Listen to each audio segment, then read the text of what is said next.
Hi everyone, welcome to this Facebook Live on the 4 basic communication skills that you can use to improve your relationship with your child or anyone else, basically.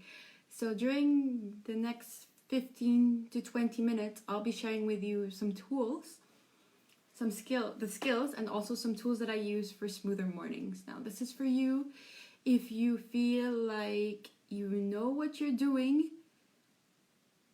You know that you want to change what you're doing, but you're not really sure how to do it. Or if almost every conversation that you get into with your child results in an argument. Or if basically you're just wondering how you can make your child pay more attention to you, right? These are all tools that you can use that will help you. I'm just going to say hi to... Okay, I can't see, but hi to everyone who's here online. Before I begin, I just want to say if you have any questions, just write them out as soon as you think of it. At the end of the live, if I have some time left, I will answer it here, and if not, I'll reply to you in the comments. Okay, so before I begin with the 4 basic skills, I just want to tell you a little bit about the workshop and how I found the workshop. I actually found the How to Talk So Kids Will Listen workshop through a study that was done that showed that people who attended the workshop and applied the tools, the parents who did this had children with better mental health, right? So this workshop works. I didn't know that it was a workshop until I saw the study. I thought it was just one of those many books that I had to read, but no. It's also something that you can attend and live. Okay, so the 4 basic skills the 4 basic communication skills to help improve your relationship with your children are, now I'm going to say each of them and then I'm going to go through them one by one. So the 4 skills are 1, express empathy, 2, set a limit, 3, use descriptive language, and 4, show compassion. Now I'm going to explain these skills by using an example of my daughter and a glass of milk.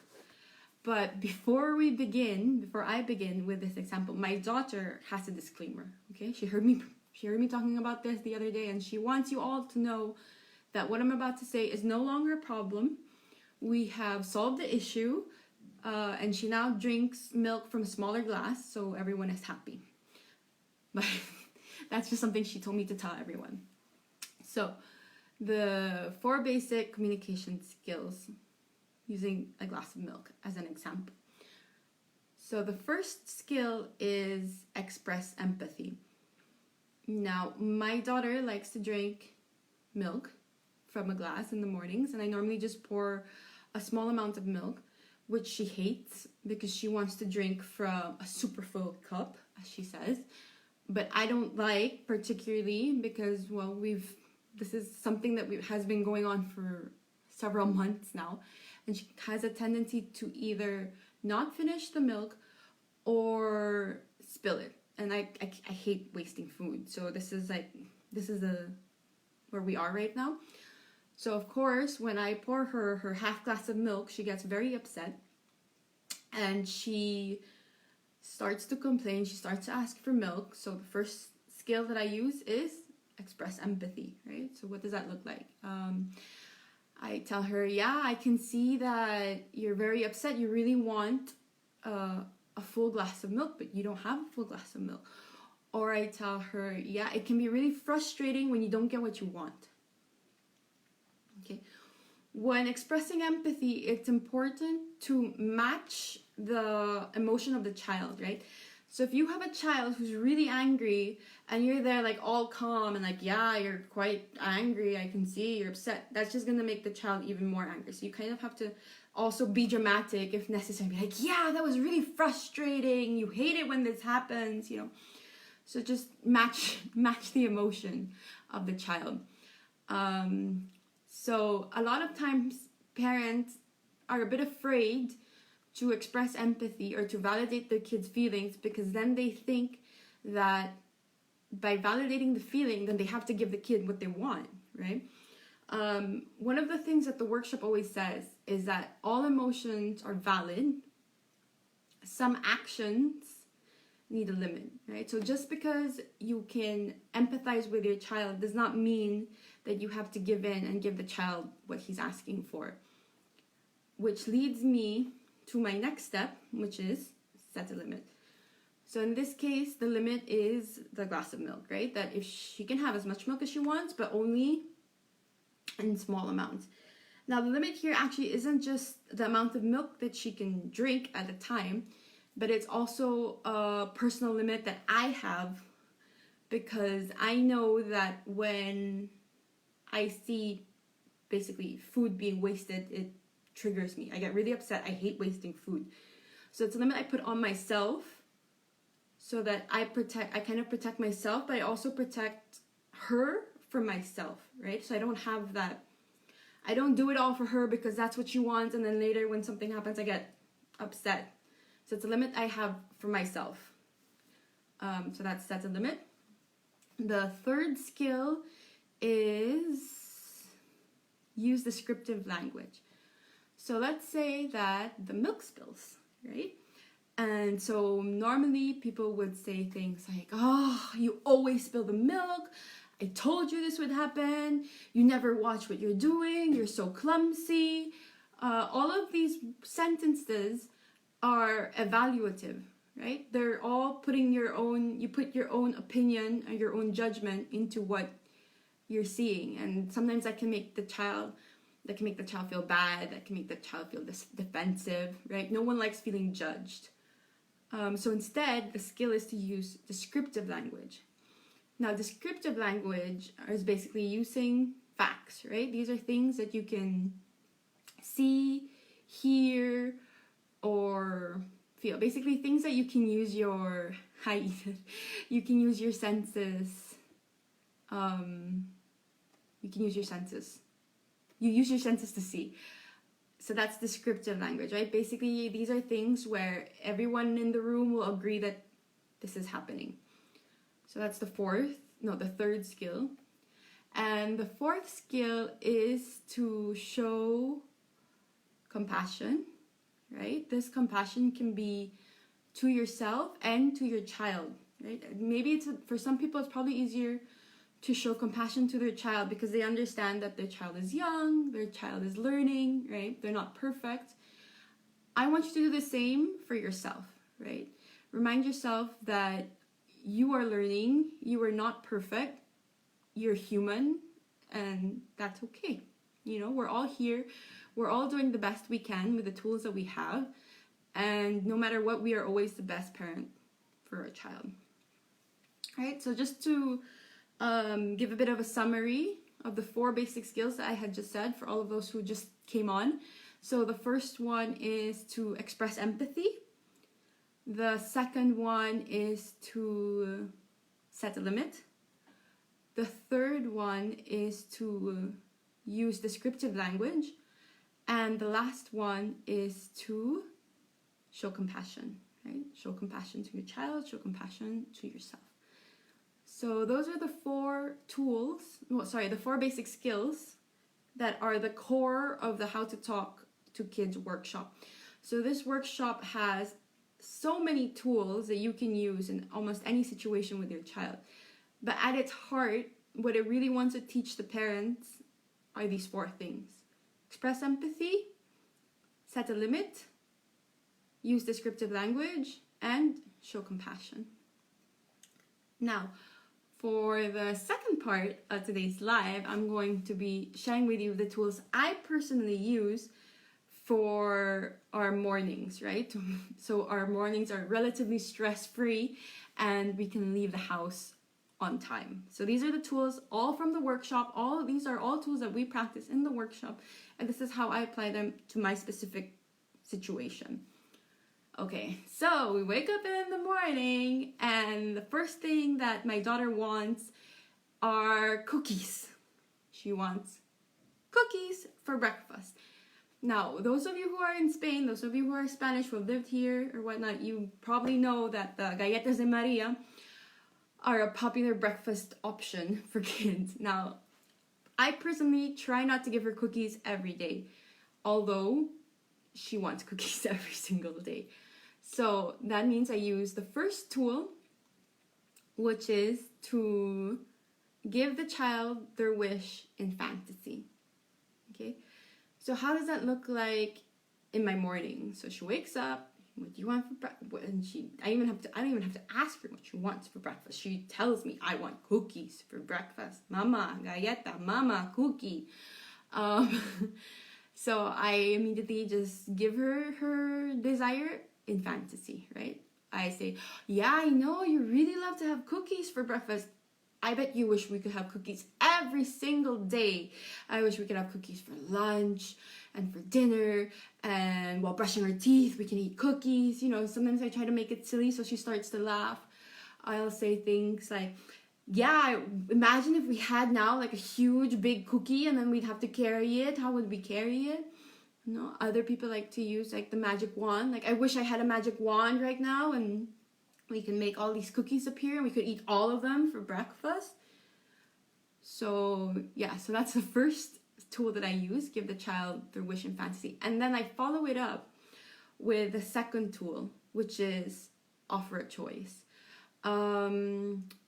So in this case of the breakfast scenario, it is, for breakfast we have milk with cereals or bread, right? So she only has two choices and she has to choose between the two. This works, okay? A lot of parents who have attended my workshop have told me that they found it like super simple, but it works because it gives the child a sense of autonomy, right? It's my life. I also get to decide what I want. Sometimes when we give the two choices, my daughter offers a third. Depending on what it is, we say yes. Sometimes I bring her back to the two choices. Sometimes I offer her two choices and she says no, just no. Yeah, and so that's when I have to start using other tools. So that's the second tool that I use, just offer a choice. Next, I'm going to give the two tools just because in my head I kind of get them confused as to when one is what is what. So the next two tools are give information and describe, right? Which kind of brings us back to the 4 communication tools that we mentioned, where we just describe. So a clear example of this would be when my daughter gets home from school and she removes her coat and she leaves it on the floor, right? So instead of just like getting mad at her, I just say, I either describe, so all I say is the coat is on the floor, or I give information. I say the coat belongs on the hook, or if the coat is on the floor, then you might, your brother might fall, right? That's describe and give information. This might seem super simple, but it's effective, okay? I have one participant who particularly loves this tool. She said that ever since she heard about it, she and her husband no longer argue over who has to take out the garbage. Yeah, so she just says things like, oh, the garbage can's looking full, or, you know, it's starting to smell, and the husband just goes and takes out the garbage. No argument, no excuse, nothing. So yeah, they're simple, but they work. Okay, so that was my morning. Sorry. So how do I apply the give information or describe in my morning? So let's say we've all sat down for breakfast. My daughter has said that she wants bread. I sit down on my chair, and as soon as I sit down, she says, I want milk. And the milk is in the fridge. So instead of me getting up and I just tell her, okay, the milk is in the fridge. So then she's the one who gets up and gets the milk, but without me having to command her to do it. She'll automatically do it herself, right?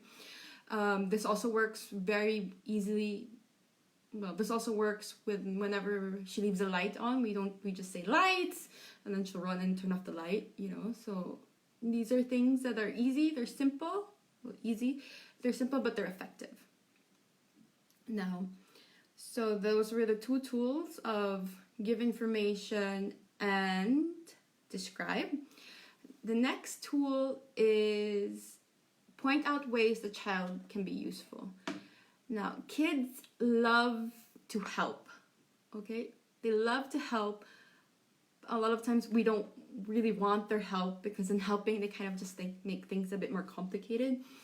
But we should really give them the chance to help us.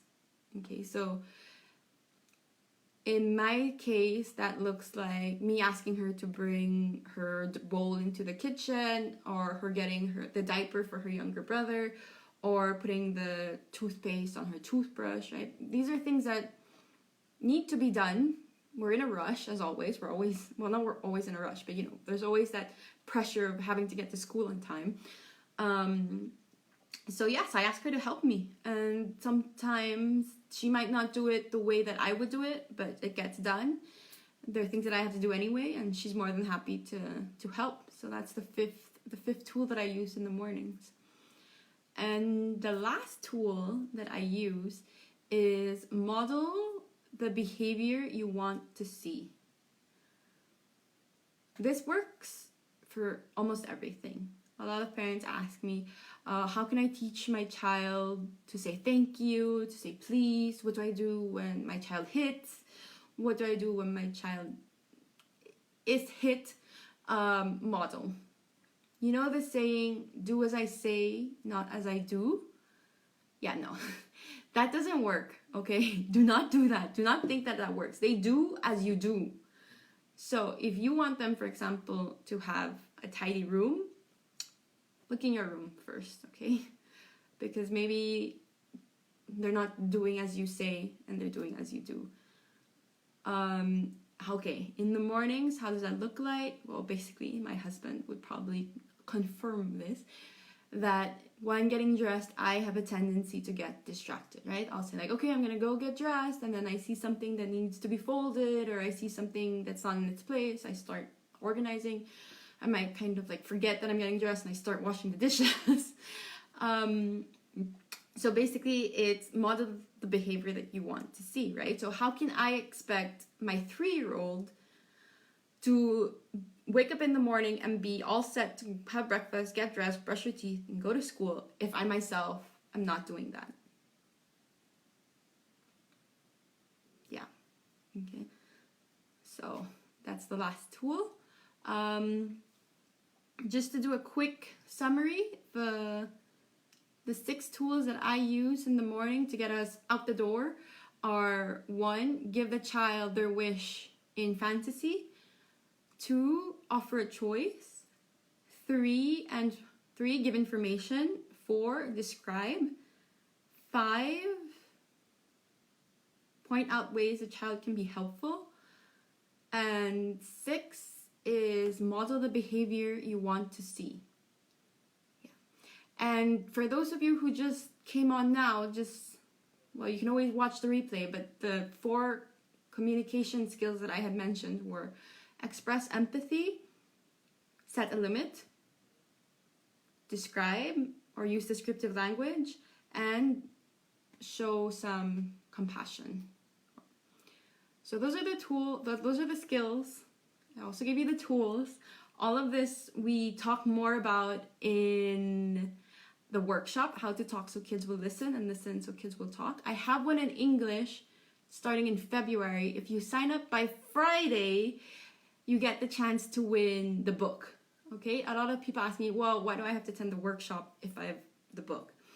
The book is good because it gives you the tools, and it also shows you how parents have applied the tools in their families.